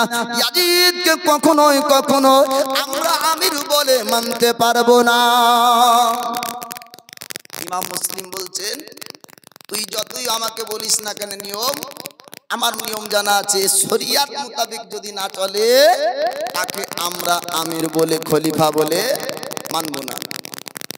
ইবনে জিয়াদ বলল, যদি খলিফা বলে ইয়াজিদকে না মানো, কুফাতে হোসাইনের খেলাফতের প্রচার হবে না, হোসাইনের বায়াতের প্রচার বন্ধ করে দিব। বলে যাই করো না কেন আমি ইয়াজিদের বায়াত স্বীকার করব না। ইবনে জিয়াদ বলল, ইমাম মুসলিম একটু চিন্তা করে দেখো, যদি ইয়াজিদকে তুমি খলিফা বলে মানো, ইয়াজিদকে যদি হক বলে মেনে নাও, তবে তোমাকে পুরস্কার দেওয়া হবে, তোমাকে ক্ষমতা পাওয়ার দেওয়া হবে। আপনার ইমাম মুসলিম বললেন, না, জীবন পর্যন্ত কুরবান করব, কিন্তু ইয়াজিদকে হক বলে মানব না। ইয়াজিদ হকের উপরে নাই, ইয়াজিদ বাতিল একজন ব্যক্তি, বাতিলকে আপনার হক বলে মানতে পারবো না। ইমামে মুসলিমকে এবার গ্রেফতার করে নিয়ে চলে গেল। দুই সন্তান আপনার মোহাম্মদ ইব্রাহিমকে এক কাজী সাহেবের বাড়িতে রেখে তিনি আপনার চলে গেলেন ইমাম মুসলিম। ইমাম মুসলিমকে কয়েকবার টাকার লোভ দেখিয়েছিল, কিন্তু না না, পয়সাতে মুমিনকে কখনো কিনতে পারবে না। টাকা পয়সাতে মুমিনের ঈমান কিনতে পারা যাবে না। যারা আদৌ মুমিন হবে, ঈমানদার হবে। কিন্তু ইমাম মুসলিম দেখলেন যে 20,000 ব্যক্তির মধ্যে পিছনে তাকিয়ে দেখে আর কেউ নাই, 1,000ও নাই, 2,000 নাই, 100 নাই, 200 নাই, সব টাকাতে বিক্রি হয়েছে, সব জান বাঁচানোর জন্য বিক্রি হয়ে গিয়েছে। কেউ জান বাঁচানোর জন্য আর কেউ পয়সা পেয়ে। কেননা ইবনে জিয়াদ কুফাতে এলান করেছিল যে হোসাইনের বায়াত স্বীকার করেছো তাদেরকে আঘাত করা হবে, তাদের উপর জুলুম হবে। আর নতুন ভাবে যদি কেউ হোসাইনকে খলিফা বলে মানে তার বায়াত যদি স্বীকার করে নাই, তবে তার উপরেও আঘাত হবে। নতুন ভাবে আর কেউ হয় না। আর যারা পুরাতন হয়েছিল তারা ভয়ে আপনার অস্বীকার করে দেয় এবং ইয়াজিদের খিলাফত আপনার স্বীকার করে নেয়। ইমাম মুসলিম চিন্তায় পড়ে গেলেন। এদিকে চিঠি লিখেছি ভাইকে, ভাই তো আসছে মদিনা থেকে, আর আজ 20,000 ব্যক্তি যারা বায়াত স্বীকার করলো তাদের ভরসাতে ভাইকে ডাকলাম, 20,000-এর মধ্যে তো কেউ আর নাই। ইমামে মুসলিম বললেন, ইবনে জিয়াদ শোন, আমি কোপাতে ইমাম হোসেনের বায়াত প্রচার করেছি, পুরো কুফার মানুষ তারা চাই ইমাম হোসাইনের বায়াত তারা স্বীকার করবে। ইবনে জাদ বলল ইমাম মুসলিমকে, ইমাম মুসলিম তুমি শোনো শোনো, যদি তুমি ইয়াজিদকে মারো তবে তোমার জানটা বেঁচে যাবে, নচেত তোমাকে আর রাখবো না। ইবনে জিয়াদ এমন কথা বলে কারাগারে বন্দী করে দিল। ইমামে মুসলিম কারাগারের পাহারাদারকে বলল, ও কারাগারের পাহারাদার, ও জেলের পাহারাদার, শোন শোন, তুই কি নবীর উম্মত না? কাল কিয়ামতের দিন আমার রাসূলুল্লাহর সঙ্গে তোর হাসর হবে, সেই দিনে তুই কি উত্তর দিবি? আজ যদি নানা বংশের মানুষকে কষ্ট দিস তবে তোকে কিয়ামতে হিসাব দিতে হবে। ইমামে হোসাইন মদিনা থেকে আসার জন্য রওনা হয়েছে। একটা আমি চিঠি লিখতে চাই, এই চিঠিটা যেন মদিনা পর্যন্ত পৌঁছে যায়।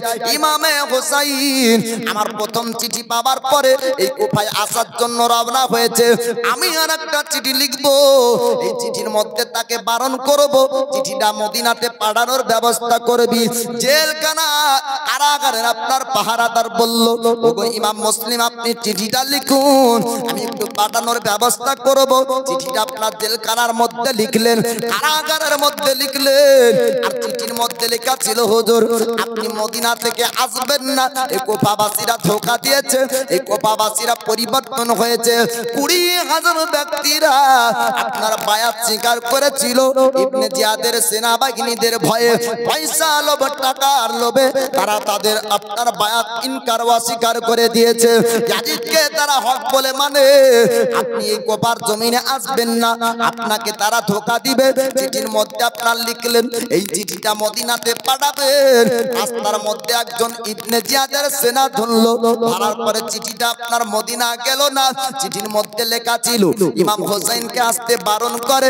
এর জন্য ইবনে জিয়াদের সেনা বলল, এ চিঠি যদি মদিনায় পৌঁছিয়ে যায় তবে ইমাম হোসেন কুফার জমিনে আসবেন না। আর যদি ইমাম হোসেন কুফার জমিনে না আসে আর কোনদিন ইয়াজিদের খলিফা স্বীকার করানো যাবে না। ইয়াজিদের খেলাফত স্বীকার যদি করাতে হয় তবে হোসেনকে কুফায় আনতে হবে।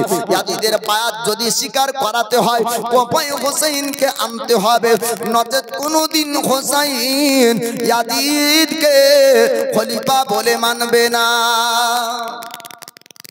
এটা তারাও জানতো যে হোসাইন মদিনা থেকে কখনো এই স্বীকার করবে না। তবে কুফাতে যদি আসে হয়তো তাকে জোর করে ভয় দেখিয়ে, তরবারি দেখিয়ে, তীর দেখিয়ে, খঞ্জর দেখিয়ে হয়তো তাকে মানানো যাবে। তারা তো চিনহে না ভালো মতন যে এটি নাবির নাবাসা, জীবন রক্ত ধরিয়ে দিবেন, কোরবান জীবন কোরবান করে দিবেন, কিন্তু বাতিলকে কখনো হক বলবেন না, মানবেন না। এই চিঠি কিন্তু মদিনাতে আর পৌঁছালো না। সাইয়্যিদুনা ইমামে হোসাইন তিনি সবাইকে নিয়ে আসছেন আপনার কুফার জমিনে। জান্নাতুল বাকি কবরস্থান, ফাতিমা জাহরার মাজার শরীফ রয়েছে।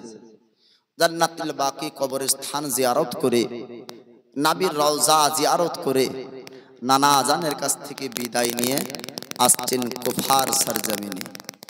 ও দয়ার নানা জান বগসরে বারে মদিনা, তোমার হোসাইন হইল আজ কারবালা রওয়ানা।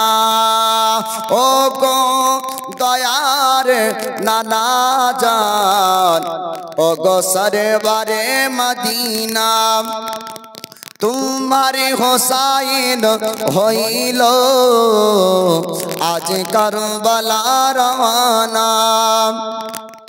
आखिरी सलाम लौगे नाना ছেড়ে যায় সোনার মদিনা, শেষবার মত নাও দেখে আর যে দেখা হবে না। ও গো দয়ার নানা জান ও গো সরওয়ারে মদিনা, তোমার হোসাইন হইল আজ কারবালায় রওয়ানা। ভাই ভাইজান ইমাম হাসান ছিল আমার জানের জান, ভাইজান ইমাম হাসান ছিল আমার জানের জান। সে তো চলে গিয়েছে আর তা ভালো লাগে না। ও গো দয়ার নানা জান, ও গো সরওয়ারে মদিনা, তোমার হুসাইন হইল আজ কারবালাই রওয়ানা। दीन इस्लामेर खातिरे बातिल मिटाবার তরে, दीन इस्लामेर खातिरे बातिल मिटाবার তরে আল্লাহ রাহে কাটাবো, আল্লাহ রাহে কাটাবো আমারে গলা কানা। ও গো দয়ার নানা জান, ও গো সরওয়ারে মদিনা, তোমার হুসাইন হইল আজ কারবালায় রওয়ানা। ও গো দয়ার নানা জান, ও গো সরওয়ারে মদিনা। তো সৈয়দনা ইমামে হুসাইন মদিনা থেকে বিদায় নিয়ে নবীর রওজা জিয়ারত করে তিনি আসছেন কুফার সরজমিনে আহলে বায়াতে রাসূলদেরকে নিয়ে। আর ইমামে মুসলিম এদিকে কারাগারে বন্দী, চিঠি রাস্তায় পৌঁছালো না মদিনায়। পরক্ষণে ইবনে জিয়াদ বলল, শেষবারের মতন ইমাম মুসলিম শেষ সুযোগ তোকে দেওয়া হলো, যদি ইয়াজিদকে হক বলে মেনে নিস তবে তোর জীবনকে ভিক্ষা দেওয়া হবে, নচেত তোর জীবন থাকবে না। ইমাম মুসলিম বললেন, তরবারির নিচে আমাকে রেখেছিস, তরবারির নিচেও আমি জানি যে আমি তোর কথায় যদি একমত না হয় তোমার জীবন যাবে। আমি জীবনকে কুরবান করতে রাজি, কিন্তু বাতিলকে হক বলতে রাজি না। জোরে বলুন সুবহানাল্লাহ। ইমামে মুসলিমকে শহীদ করে বিনা কাফন বিনা দাফনে উঁচু জায়গা থেকে নিচে ফেলে দেওয়া হলো। ইমামে মুসলিম শহীদ হলেন। দুই বাচ্চা ছেলে মোহাম্মদ ও ইব্রাহিম কাজী সাহেবের বাড়িতে। তিনারা মদিনা যাবেন, রাত্রিবেলায় কান্না করেন। নবীর উম্মত, নবী প্রেমিক ব্যক্তি ছিলেন কাজী সাহেব। উনি বলেন, বেটা তোমার আব্বা তো আর দুনিয়াতে নাই, শহীদ করা হয়েছে। এবং ইবনে জিয়াদ বলল, ইমাম মুসলিমের সঙ্গে যে দুই বাচ্চা এসেছিল তারা যেন পুনরায় মদিনা না যেতে পারে, তাদেরকে যে ধরতে পারবে তাকে এনাম পুরস্কার দেওয়া হবে। পুরো কুফায় এলান হলো, রাতারাত্রি কাফেলার সঙ্গে মদিনায় পাঠাচ্ছেন। ইমামে হোসাইন আসবেন, কারবালায় ঘটনা শুনবেন। ইমাম মুসলিমের এই বাল্য দুইজন ব্যক্তির কথা ছোট্ট করে বলে শেষ করি। দুইজন ব্যক্তি রাতারাত্রিতে মদিনা যাচ্ছেন। সারা রাত দৌড়লেন, সারা রাত ছুটলেন, কিন্তু কুফা পার হতে পারলেন না। কুফা পার হতে পারলেন না। পাহাড়ের এক গর্তের মধ্যে ঢুকে গেলেন। জান বাঁচানোর জন্য পিপাসায় ছটফট করে, তো পানি পান করে না। যে পানি পান করার জন্য বের হলেই কোনো পাপী হয়তো দেখে নিবে, তার জন্য ভিতরেই ভরা আছে। আর সূর্যের তাপে পাহাড় তেপে গিয়েছে, হলকম আরো শুকে যায়। পানির জন্য আপনার জিহ্বা বের করে এক ভাই অপর ভাইকে দেখায়। ইমামে মুসলিমের দুই সন্তান মোহাম্মদ ইব্রাহিম সারা রাত আর আপনার চলার চেষ্টা করলো, কিন্তু সারা রাত চলে কুফার জমিন আপনার পার হতে পারলো না, মদিনা পৌঁছাতে পারলো না। আর আপনার মদিনা যেতে পারলো না। দুই চোখ দিয়ে আপনার পানি ঝরে যায়, পিপাসায় হলকম আপনার শুকিয়ে যায়। এক ভাই অপর ভাইকে আপনার জিহ্বা তাকায় আর বলে, ভাই একটু জিহ্বাটা দেখে নাও, জিহ্বা শুকে গিয়েছে। পানির জন্য আমরা পিপাসায় চটপট করি, একটু বের হয়ে দেখুন দেখুন কোথায় পানি পাওয়া যাবে। ভাই ভাইয়ের আপনার চেহারা দেখে আর পানির জন্য একজন ভাই বের হলো, সুন্দর চেহারার অধিকারী রাসূলুল্লাহর বংশের মানুষের চেহারাতে আমার আল্লাহ পাক নূর আপনার দান করেছেন। আপনার নবী বংশের ওই বাচ্চাদের মধ্যে চেহারার মধ্যে আপনার নূর ছিল। একজন পাপী দেখার পরে চিন্তা করলো এরকম সুন্দর বাচ্চা কুফার জমিনে নাই, কোন বাচ্চা আজ পর্যন্ত কুফাই দেখেনি। এই বাচ্চা মদিনার বাচ্চা হবে, ইমাম মুসলিমের সন্তান হবে। তার জন্য আপনার চুলের মুঠি ধরলো। পাপী ধরার পর বলল তোর আর একজন ভাই কথাই বলবো, আপনার সত্য কথা বলবে। এবার নবীর বংশের ব্যক্তি সত্য কথা বললেন। আমার ভাই পিপাসায় চটপট করে পাহাড়ের গর্তের মধ্যে, পাহাড়ের গর্ত থেকে ভাইকে আপনার বের করা হলো। চেহারা দেখে আপনার চিনতে পারে আলা হাদনাত, তিনি আপনার বলেছেন তেরি নসলে পাক মে है बच्चा बच्चा नूर का, तेरे नस्ल पाक में है बच्चा बच्चा नूर का, तू है आईने नूर तेरा सब घराना नूर का। जोरे बोलूं सुभान अल्लाह। आला हजरत বলেন হুজুর আপনাকে আল্লাহ পাক নূরের বানিয়েছেন, আপনার বংশের সমস্ত মানুষের মধ্যে নূর থাকবে কিয়ামতের সকাল পর্যন্ত। নবীর আহলে বাত রাসূল আপনার সৈয়দ বংশের ব্যক্তিদেরকে দেখবেন, তাদের চেহারার মধ্যে নূরানি চেহারা পাওয়া যায়। সৈয়দ ব্যক্তির চেহারার মধ্যে নূরানি চেহারা পাওয়া যায়। দুই বাচ্চার চেহারা দেখে পাপী চিনতে পারলো এটা কুফার ব্যক্তি না, এটা হলো মদিনার ব্যক্তি। তার জন্য চুলের মুঠি ধরে ইবনে জিয়াদের কাছে আপনার নিয়ে গেল। ইবনে জিয়াদের কাছে নিয়ে গিয়ে ইবনে জিয়াদ গভর্নরকে বলল আপনি ইনাম পুরস্কার দিবেন, আমাদেরকে আপনি পুরস্কার দেন। দুই বাচ্চাকে ধরেছি, আমরা পুরস্কার নিতে চাই। ইবনে জিয়াদ গভর্নর পুরস্কার দিল। একটা জেলখানা কারাগারে বন্দী করে ইমাম মুসলিমের দুই সন্তান কারাগারে আপনার বন্দী থাকে। রাত্রি বেলায় কান্না করে। গেটের দারোয়ান ওই দুই বাচ্চা ছেলের দিকে দেখে একটু দিলে তার মায়া চলে আসলো। পরকালের চিন্তা হলো, হাসরের আপনার চিন্তা হলো। কেননা দারোয়ান আপনার জেলখানার দারোয়ান অন্য ধর্মের ব্যক্তি ছিল না, সেও মুসলমান ছিল, নবীর উম্মতের মধ্যে একজন। সেও আল্লাহর বান্দা, নামাজকে বিশ্বাস করত, কোরআনকে বিশ্বাস করত, পরকালকে বিশ্বাস করত, নবীর আপনার কালেমাকে বিশ্বাস করত। গেটের দারোয়ান ওই দুই বাচ্চাকে বলল তোমরা শোনো শোনো, আমি তোমাদেরকে মদিনায় পাঠিয়ে দিব, মদিনার রাস্তা দেখিয়ে দিব, তবে একটা ছোট্ট আমার আরজি তোমরা শুনবে কি বলো? তারা দুইজন বলল আপনার কি আরজি শুনবো বলুন বলুন। বলে কাল কিয়ামতের দিন আমার দয়ার মুস্তাফা যখন হাসরের ময়দানে উঠবে, কেবলমাত্র একটু ছোট্ট কথা বলবে, আমি জেলখানা থেকে তোমাদেরকে বের করেছিলাম। জোরে বলুন সুবহানাল্লাহ। কেননা কিয়ামতের দিন আমার রাসূলুল্লাহ যদি কেউ কোনো ব্যক্তিকে শাফাত করে দেয়, কোন একটা বাহানাতে, কোন একটা কারণে যদি একবার রাসূলুল্লাহর সুপারিশ, রাসূলুল্লাহর শাফাত পেয়ে যান, তবে ও ব্যক্তির প্রতি জান্নাত ওয়াজিব হয়ে যায়। জোরে বলুন সুবহানাল্লাহ। আল্লাহ নবী হাবিবুল্লাহ তিনি আপনার বলেন আনাসিন আন্নান নবিয়্যা সাল্লাল্লাহু তাআলা আলাইহি ওয়াসাল্লাম قال قال صفاتي لاهل الكبائر من امتي। আমার রাসূলুল্লাহ তিনি আপনার বলেন আমার শপথের বাদাউলাতে আমার গুনাহে কাবিরাকারী উম্মতি পর্যন্ত জান্নাতি।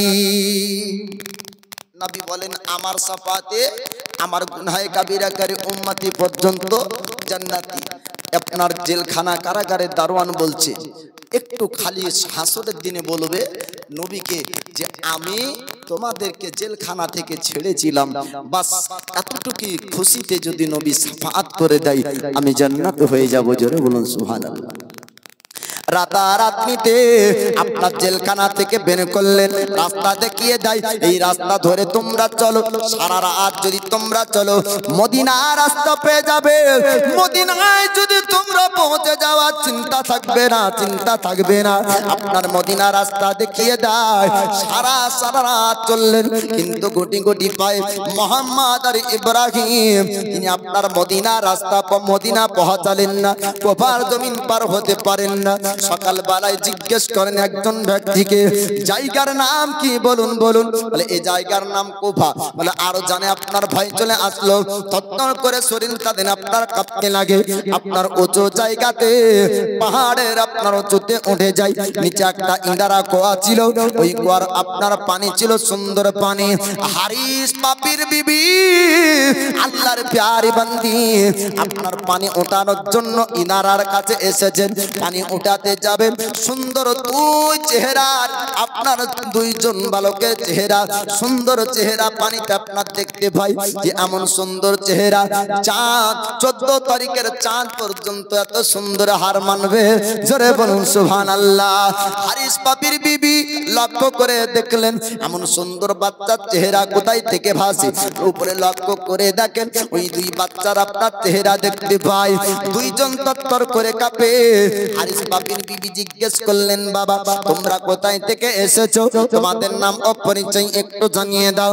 আর আপনার বললেন আমার আব্বার নাম ইমামে মুসলিম, আমাদের বাড়ি হলো মদিনা শরীফে, আমরা হলাম নবী বংশের ব্যক্তি। হারিস পাপির বিবি দুই চোখ দিয়ে পানি ঝরতে লাগলো, দুইজনকে আপনার আঁচলের মধ্যে জড়িয়ে ধরলেন। মায়েদের দিল নরম হয়, আপনার হারিস পাপির বিবি সঙ্গে সঙ্গে তাদেরকে আপনার গোসল দিলেন। গোসল দেওয়ার পরে বললেন, বাবা তোমরা নবী বংশের ব্যক্তি, তোমাদেরকে যদি আমি একটু আদর করতে পারি তবে কাল কিয়ামতের দিন এই ভালোবাসার বদলা পাবো, আদর করার বদলা পাবো। আপনার আদর ভালোবাসাই বাড়ি থেকে আপনার নিয়ে গেলেন, সুন্দর করে খাবার খাওয়ালেন, একটি জায়গা তাদেরকে দিলেন। হারিস পাপি বড় কুফার জমিনে ওই বাচ্চাদের খোঁজ করে।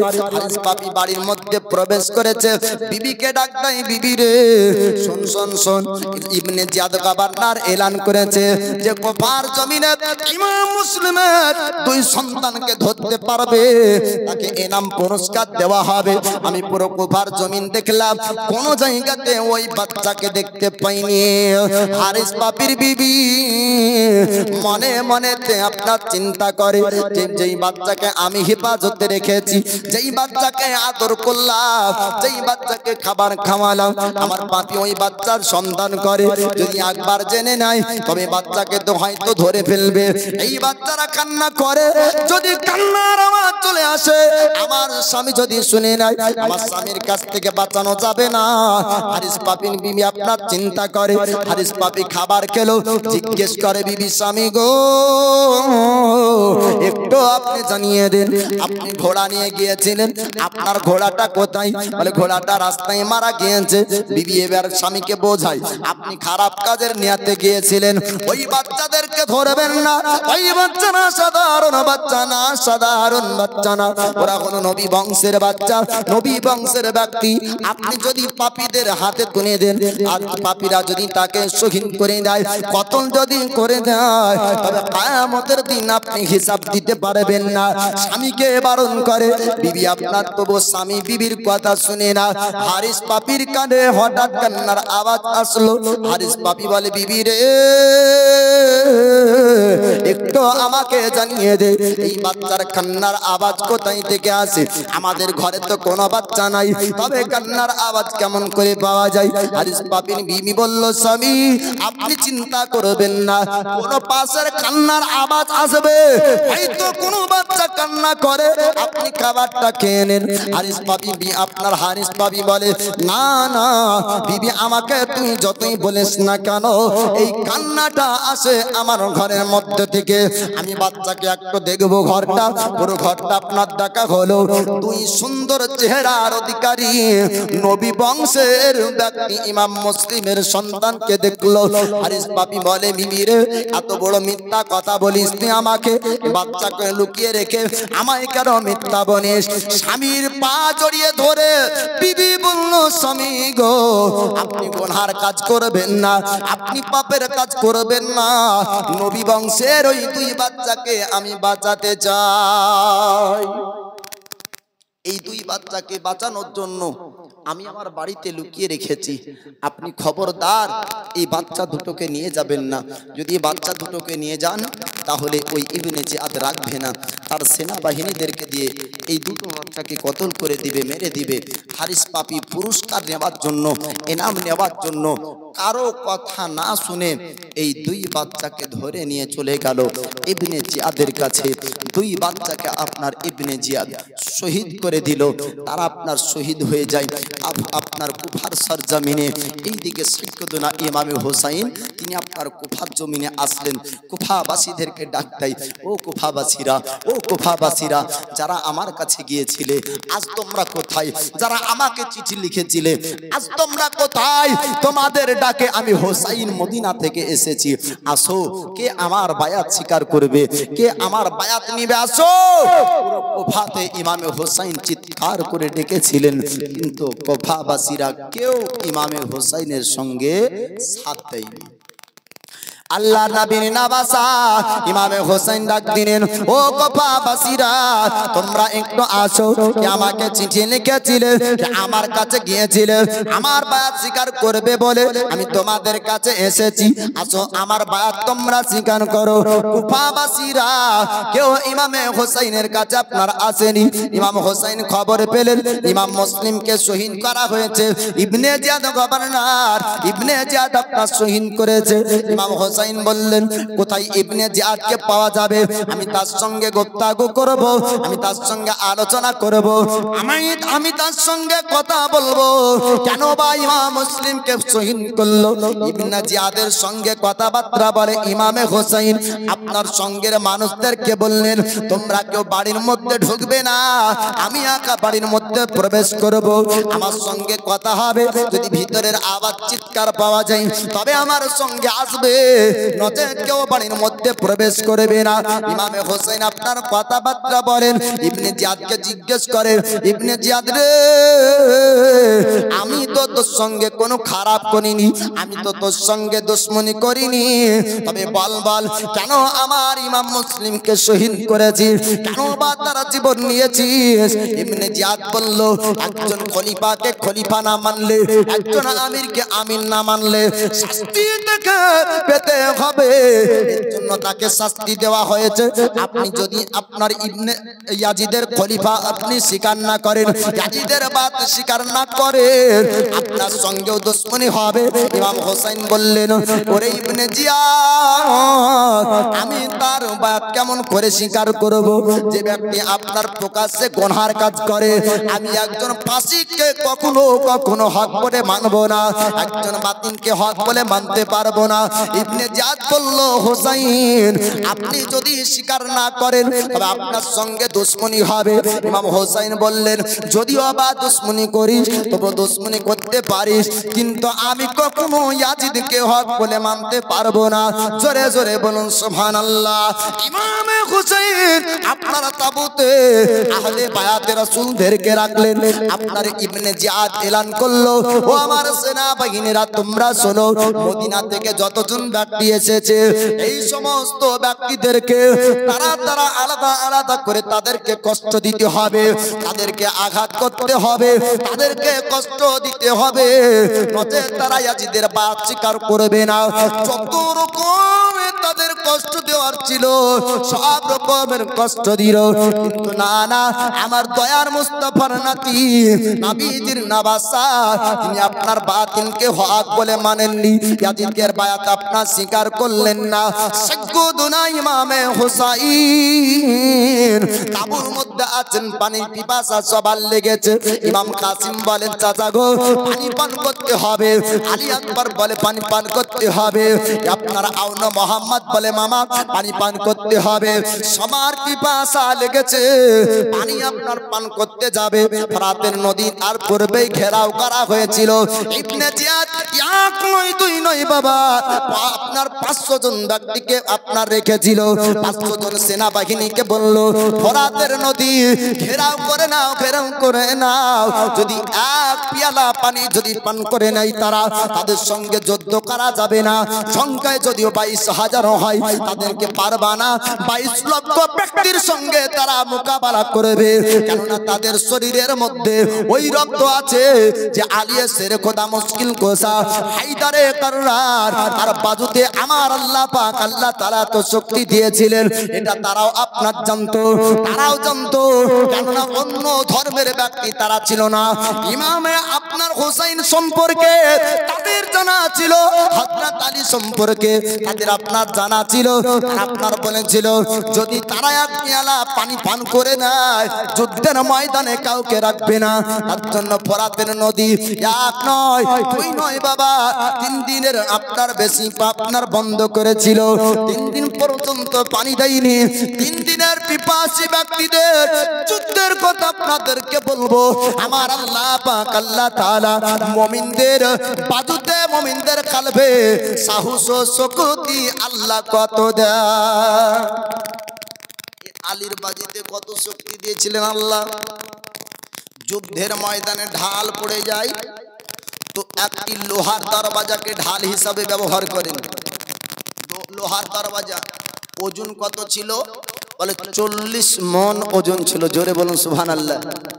40 মণ যদি ওজনওয়ালা ঢাল আপনার লোহার দরওয়াজা ঢাল হিসাবে এক হাতে ব্যবহার করতে পারে, তো 40 কুইন্টাল শক্তি তার মধ্যে থাকতে হবে, তাই না? থাকতে হবে না? এক হাতে 40 মণ নেওয়া মানে কি শরীরের মধ্যে 40 কুইন্টালের শক্তি থাকবে। এটা আনুমানিক উদাহরণ আপনার বলছি যে 40 মণকে ঢালে ব্যবহার করলেন, না জানি হয়তো 60 মণকেও পারতেন, তাই না? নেননি, কথা তো আমাদের ঘটনাতে নাই। 40 মণ আনুমানিক একটি ঢাল ওজন একটি বলা হয়েছে। তাই 40 মণের জিনিসকে যদি ঢালে ব্যবহার করতে পারেন, না জানি কত শক্তি আল্লাহ দিয়েছিলেন তিনাকে। তো তিনারি বংশের তিনারি বেটা ইমামে হোসাইন, এই হোসাইনকে দেখে ভয় করে। আর যদি পানি পান করে তাহলে একে আর পারা যাবে না। তো পানি যদি পান করতে করে নেয় তাহলে আর পারা যাবে না। পানি বন্ধ করতে হবে। 1 জন 2 জন 3 জন দিয়ে না, কতজন দিয়ে? 500 জন ব্যক্তিকে বল পাহারা দেওয়ার জন্য বলা হলো। 500 জন ব্যক্তি তোমরা ফরাতের নদী তীর ধনুক দিয়ে ঘেরাও করে রাখো, যেন এক কাতরা পানি যেন না নিতে পারে। ইমামে হোসাইন আপনার পানি পান পেলেন না, ফরাতটা পুরো ঘেরাও ছিল। যুদ্ধ এবার আপনার শুরু হবে। হযরতে আব্বাস তিনি আপনার শহীদ হন, ইমামে কাসিম শহীদ হন, আলী আকবর আপনার শহীদ হন, ইমামে আপনার আলী আসগার আপনার শহীদ হয়। হযরতে আব্বাস তিনি আপনার শাহাদাত বরণ করেছেন। হযরতে আব্বাস বললেন আমি যাব এবার ময়দানে। ভাইজান আমাদের ভাতিজার হলকম সুখে আছে, আমাদের ভাগনার হলকম সুখে আছে, আমাদের বেটাদের হলকম সুখে আছে, পানি তারা পান করতে দেয় না। আমরা তাদের সঙ্গে এবার যুদ্ধ করব কারবালার জমিনে। তারা আপনার একদিকে 22,000 নবী বংশের ব্যক্তিরা 72 জন শহীদ হয়েছেন কারবালার জমিনে। তবুও তাদের আপনার কথাতে একমত হননি। ও হোসাইনি আপনার মুসলমান এখনো দুনিয়াতে আপনার আছে। ও 22,000-এর পক্ষের ইয়াজিদি মুসলমান এখনো পর্যন্ত আপনার দুনিয়াতে আছে। আপনার সৈয়দনা ইমাম হোসাইনকে হযরত আব্বাস বলেন ভাইজান আপনি অনুমতি দেন, এবার কারবালার জমিনে আমি নামবো, তাদের সঙ্গে যুদ্ধ করব। তারা এমনি আমাদেরকে পানি পান করতে দেবে না। আপনার কারবালার জমিনে এবার নামলেন হযরতে আব্বাস। চিৎকার করে ডাক দেয় পাপীরা রে, আয় আয় আমার সঙ্গে কে মোকাবেলা করবি? আমি তোদের সঙ্গে বল্লমের মোকাবেলা করব। আয় আমার সঙ্গে মোকাবেলা করবি। আমি খঞ্জরের মোকাবেলা করব। আমার সঙ্গে তোরা আয়কে মোকাবেলা করবি। তরবারির মোকাবেলা বলা হবে আপনার ডাক দেন আপনার পাপীদেরকে, পাপীরা তারা আপনার আসলো ময়দানে। হযরতে আব্বাস তিনি আপনার বললেন শোন শোন, আমাদের ভাঞ্জা ভাতিজা ছোট্ট ছোট্ট বাচ্চাদের হলকম চোখে আছে, তারা একটু পানি আমাদেরকে দে। তারা বললম চালাতে পারবে না, 6 মাসের আলিয়াস গান তরবারি চালাতে পারবে না, 6 মাসের কলিজার টুকরা তোদের সঙ্গে যুদ্ধ করতে পারবে না, মার স্তনের দুধ শুকে গিয়েছে, একটু পানি তোরা দিয়ে দে, আমাদের জীবন তোদেরকে সঁপে দিব, আমাদের জীবন কোরবান করব, আমাদের হলকম রেডি থাকবে, তোরা ছুরি চালিয়ে দিবি। কিন্তু ওই বাচ্চাদের পিপাসাটা একটু নিবারণ করতে হবে, পিপাসা মেটাতে হবে, একটু পানির জন্য তোদের কাছে আবদার করি। পাপীরা বলল না না, যদি পানি কিবায় চলে যায়, পানি যদি তার মধ্যে চলে যায়, তবে বড়রা পানি পান করবে, আর পানি যদি তারা পান করে নেয় আর যুদ্ধে তাদেরকে পারা যাবে না। এর জন্য আপনার পানি দিল না, আপনার শতাধিক ব্যক্তিদেরকে হযরত আব্বাস জাহান্নামে পাঠিয়ে চতুর্দিক থেকে 3 বল্লমের আঘাত শুরু হলো। হযরত আব্বাস তিনি আপনার শাহাদাত বরণ করলেন, শহীদ হলেন। শহীদ হলেন, শহীদ হওয়ার পরে এবার এক এক করে বাড়ি সবাই এবার আপনার ময়দানে নামবে। আপনার একের পর এক আপনার ময়দানে নামবেন। ইমামে কাসিম তিনি আপনার বলছেন চাচা গো, আপনি আমাকে এবার আমার নামটা লিস্টে আনুন। এক এক করে সবাই বলে আমার নামটা লিস্টে আনুন। আপনাদেরকে আমাদেরকে যদি বলা হয় যে কেবলমাত্র ইসলামের জন্য 1 ঘন্টা সময় দেন, অনেকজন আপনার বাহানা দেখায় আর জীবন কুরবান করার জন্য বলে এরপরে আমার নামটা লিস্টে দিন। জোরে বলুন সুবহানাল্লাহ। আমাদেরকে যদি বলা হয় 1 ঘন্টা সময় লাগবে, জুলুসে চলেন রবিউল আউয়ালে, যে মৌলভী সাহেব আজকে সাহাত ছিটাতে হবে, ওটা বছর গেল আর সাহাত ছিটানোর সেদিনই দিন আসে। আল্লাহর নবীর নওয়াসা হুসাইনের কাছে আপনার আসতেন ইমামে কাসিম, ইমাম হাসানের বেটা। ইমামে কাসিম বলে চাচা যান এবার আমার নামটা নিয়ে আসুন, আমি এবার যুদ্ধের ময়দানে যাব, আমি শহীদ হতে চাই, আমিও শহীদ হতে চাই, আমি শহীদ হব, আমার জীবনটা কুরবান করব। ইমামে কাসিম এবার ময়দানে নামবেন। ইমামে হুসাইনের 2 চোখ দিয়ে আপনার পানি ঝরতে লাগলো। ভাতিজা আমি থাকতে তুমি ময়দানে নামবে, আমি তোমার রক্ত কেমন করে দেখব, তোমার শরীরে দিয়ে রক্ত ঝরবে, তুমি একটা জবাই করা মুরগির মতন লাফাবে, আমি কেমন করে সহ্য করব, তোমাকে ময়দান নামতে হবে না। 22 বছরের ইমাম কাসিম তিনি আপনার বললেন চাচা আপনি চিন্তা করবেন না, আমি ময়দানে নামবো, তাদেরকে আমি জাহান্নামে পাঠিয়ে দিব, আর আমার সঙ্গে যুদ্ধ করতে পারবে না। 22 বছরের যুবক আপনার ইমাম কাসিম কারবালার জমিনে নামার পরে ডাক দিলেন পাপীদেরকে, পাপীরা রে আয় আয়, আমি ময়দানে নেমেছি, ইমাম কাসিম আমার সঙ্গে তোরাকে যুদ্ধ করবি। এবারে এক এক করে আপনার নামবে। একজন বড় যোদ্ধার নাম বলল ইবনে জিয়াদ কাবারনার, ওই বড় যোদ্ধাকে বলল আরজুক এবার তোমাকে যেতে হবে ময়দানে। আরজুক নামক ওই বড় পাহলওয়ান যোদ্ধা বলল যে আমি এত বড় যোদ্ধা, আমি এত বড় পাহলওয়ান, আমার নামটা আপনি কেন ব্যবহার করলেন? বলে আমাকে আপনি ময়দানে নামাবেন, আমার মান ইজ্জতকে আপনি ছোট করতে চান? বলে মান ইজ্জত কেন ছোট হবে?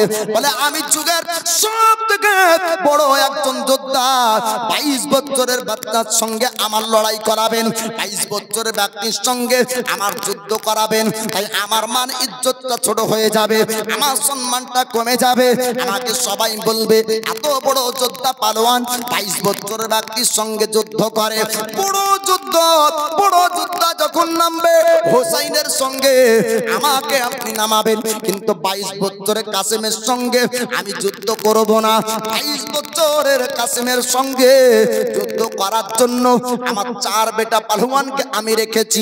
আমি একটা বেটাকে যদি নামিয়ে দিই 22 বছরে কাসিম পারবে না, তাই একজন বেটাকে আপনার পাঠানো হলো। ময়দানে যখন আপনার আসে ইমামে কাসিম আপনারা জাহান্নামে পাঠিয়ে দেয়। আর একজন ভাই আপনার আসলো ভাইয়ের বদলা নেওয়ার জন্য, ও যোদ্ধার বেটাকে জাহান্নামে আপনার পাঠালেন। তখন আরেকজন বলে আব্বা জান এবার আমাকে পাঠিয়ে দেন। ইমামে কাসিম আর জমিনে থাকবে না। আরেকজন ভাই জমিনে আসে। আল্লাহ পাক ইমামে কাসিমের বাজুতে এত শক্তি দান করেছিলেন, ওই ব্যক্তিকে আপনার কতল করে দেন, ওই ব্যক্তিকেও জাহান্নামে পাঠিয়ে দিলেন। আরেকজন ভাই আসলো, তাকেও জাহান্নামে পাঠিয়ে দেয়। 4 জন ভাইকে ইমামে কাসিম জাহান্নামে পাঠানোর পরে আপনার বড় যোদ্ধা বড় পাহলওয়ান বলল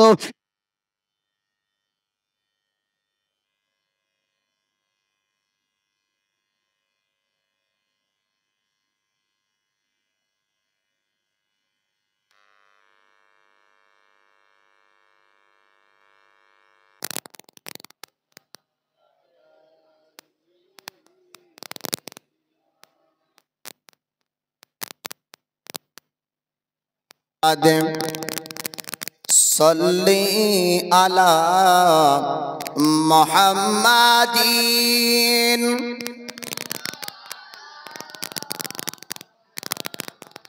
हरदम ज़बान से निकालो पाक नामे मोहम्मद।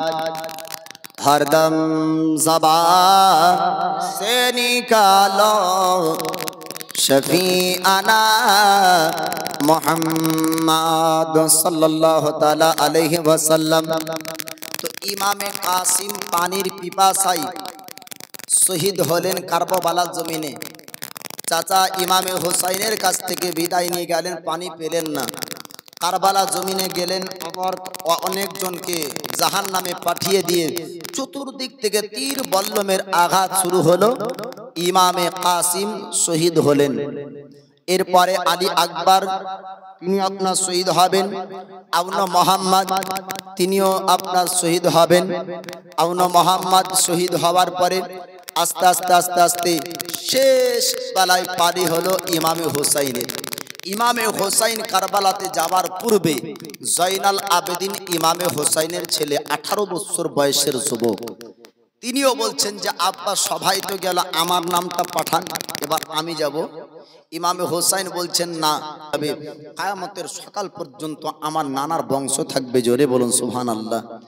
আর এ মহিলাদেরকে মদিনা পর্যন্ত সহি সালামতে তোমাকেই নিয়ে যেতে হবে, নতে তোমাকে ময়দানে নামাতাম।